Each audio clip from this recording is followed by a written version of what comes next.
Bahrudin Yusuf Habibie atau yang biasa dipanggil B.J. Habibie lahir di Parepare, Sulawesi Selatan pada 25 Juni 1936. Beliau merupakan anak keempat dari 8 bersaudara, pasangan Alwi Abdul Jalil Habibie dan R.A. Tuti Marini Puspawardojo.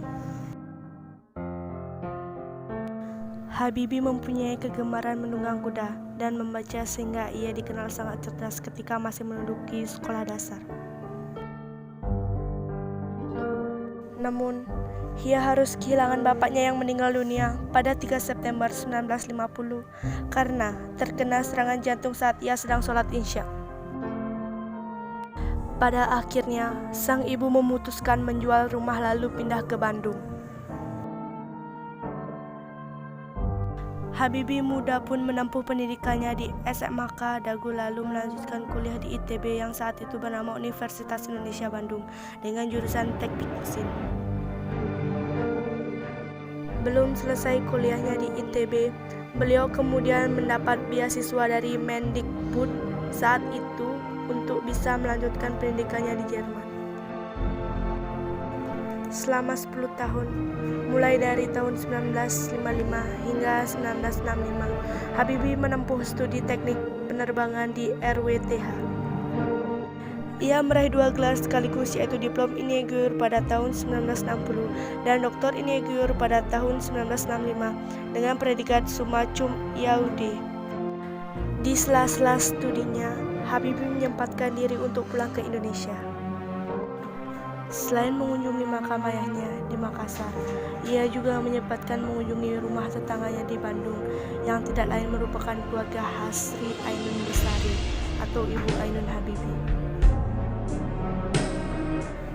Kedekatan keduanya pun berlanjut ke pelaminan dan keduanya menikah pada tanggal 12 Mei 1962. Keduanya dikarunia 2 orang anak yaitu Ilham Akbar Habibie dan Tariq Kemal Habibie. Sekembalinya Habibie ke Indonesia, ia langsung ditunjuk menjadi Menteri Negara Riset dan Teknologi selama 2 dekade, mulai tahun 1978 hingga 1998. Pada tahun 1995, ia berhasil memimpin proyek pembuatan pesawat yang dinamai N250 Gatot-Kaca, yang merupakan pesawat pertama yang dibuat di Indonesia. Setelah IPTN ditutup, Habibie kemudian diangkat menjadi Wakil Presiden Republik Indonesia pada tanggal 14 Maret 1998.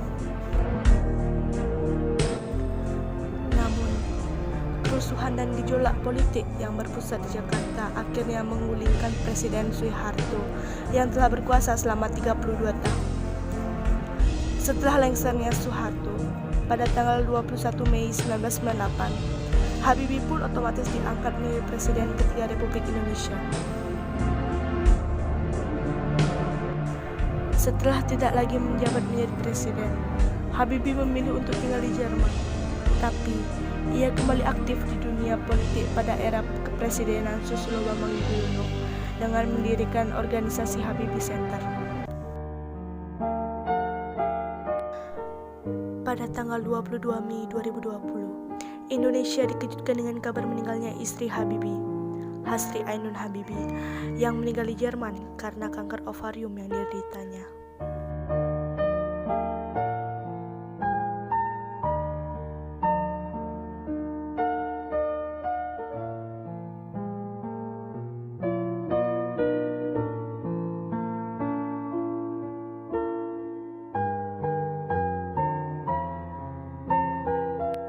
Untuk mengenang sang istri, Habibie menuliskan buku yang berjudul Habibie dan Ainun, yang kemudian diangkat menjadi film dengan judul yang sama. 11 September 2019, rakyat Indonesia berduka. B.J. Habibie meninggal dunia. Guru bangsa itu telah tiada. 9 tahun lamanya setelah istri tercinta pergi meninggalkan, B.J. Habibie pun menyusul istri tercinta. Selamat jalan pahlawanku, namamu akan harum terkenang sepanjang masa. B.J. Habibie, 1936-2019.